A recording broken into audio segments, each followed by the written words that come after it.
Bonjour et bienvenue dans cette nouvelle session Beau d'acteur. Découvrez cette semaine un nouveau portrait avec Elodie, une actrice qui agit en faveur de la botanique de par ses actions au sein de Tela Botanica. Et partez également à la découverte de l'Observatoire des Messicoles, un programme de sciences participatives dont Elodie va nous parler tout au long de cette interview. Bonjour! Si tu pouvais te présenter en quelques mots.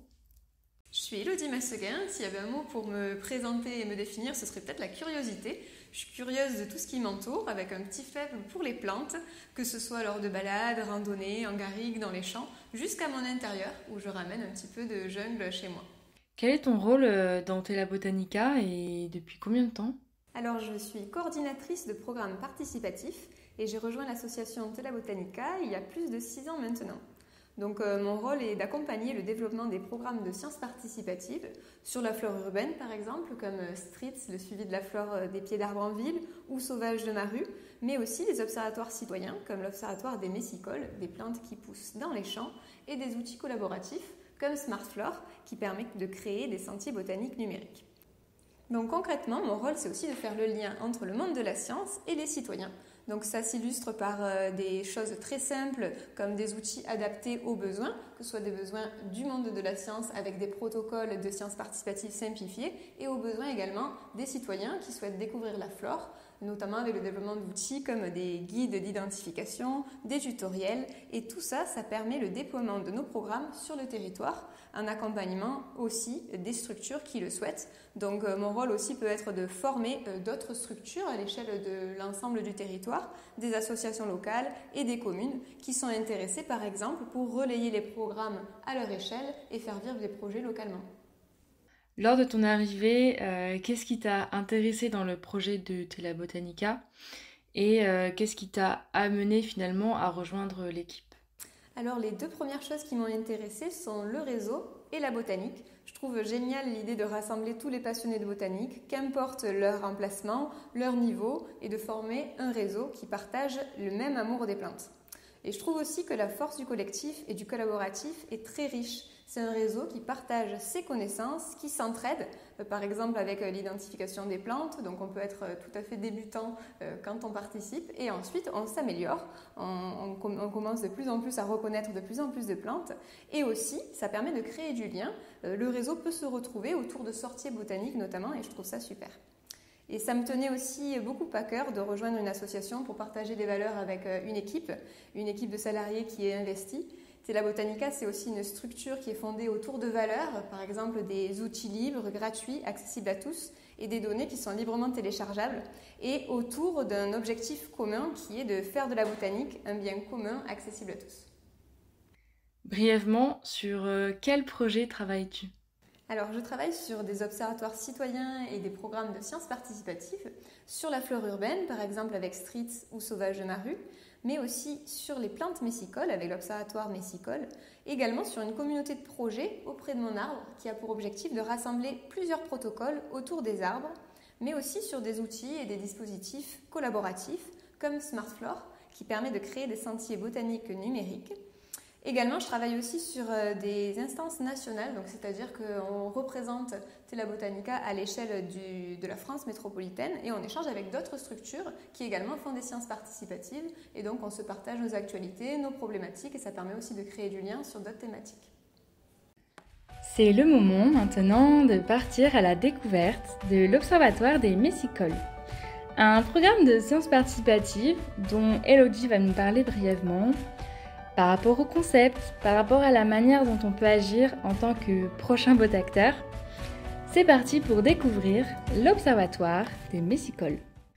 D'où vient l'idée de ce projet et qui sont les partenaires? L'Observatoire des Messicoles est né suite à un constat. Les plantes messicoles, donc les plantes compagnes des moissons, sont en régression. Certaines espèces sont en train de disparaître.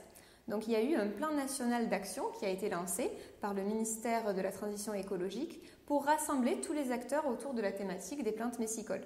Tela Botanica en a fait partie et c'est dans ce cadre que se crée l'Observatoire des Messicoles qui est lancé officiellement au printemps 2016. Donc son objectif c'est à la fois de sensibiliser les citoyens à ces plantes d'intérêt qui sont menacées aujourd'hui et d'améliorer la connaissance de la répartition de ces plantes en France métropolitaine.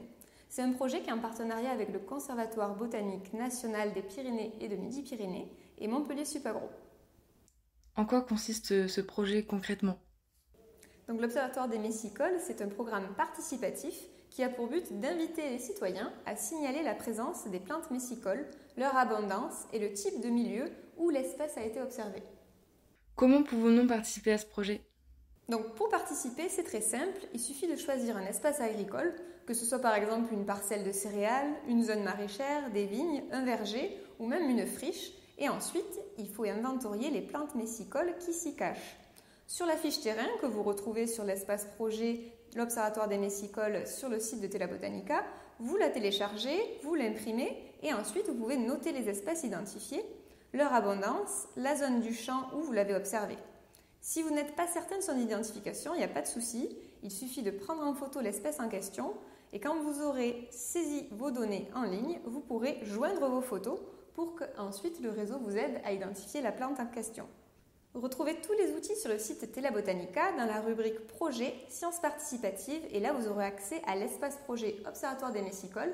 Vous pouvez vous abonner au forum et rejoindre le projet et dans la rubrique Outils, vous aurez l'outil de saisie en ligne, la cartographie des données et vous pourrez également retrouver tous les outils de participation dans la rubrique Porte-documents où vous avez notamment le guide d'identification des messicoles, la fiche terrain et d'autres outils qui vous seront utiles.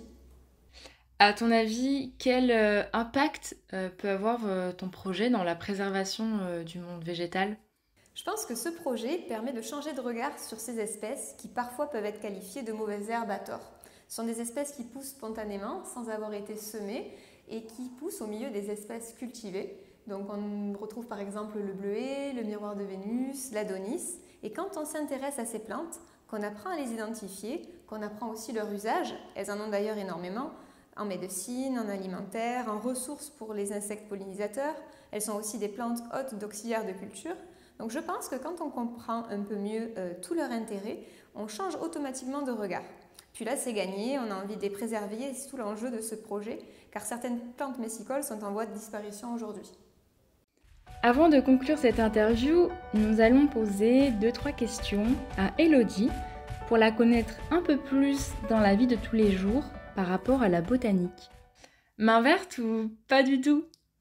Alors je dirais que oui, j'ai plutôt la main verte, c'est quelque chose que j'aime beaucoup, m'occuper des plantes, les bouturer, et puis chaque année je fais un potager, un jardin potager. Et puis j'aime bien faire aussi des expériences végétales, par exemple faire des tentatives de germination de noyaux et autres, donc plutôt la main verte. Quelle est ton espèce végétale ou ta plante préférée ? Alors ça c'est une question très dure, il y en a beaucoup trop, mais pour rester dans la thématique des belles des champs, je dirais le bleuet. Donc Cyanus segetum Hill pour le nom latin. C'est une espèce emblématique et je la trouve très jolie. Et en plus, elle a un grand intérêt, que ce soit en tant que ressource pour les insectes pollinisateurs, donc nectar et pollen. Et elle est aussi utilisée depuis très longtemps en phytothérapie, notamment pour ses propriétés apaisantes et décongestionnantes. Plutôt botaniste amateur ou confirmé ? Alors je dirais plutôt que je suis une botaniste amatrice et je pense que j'en ai encore beaucoup à apprendre et la botanique nous réserve encore plein de surprises et de découvertes.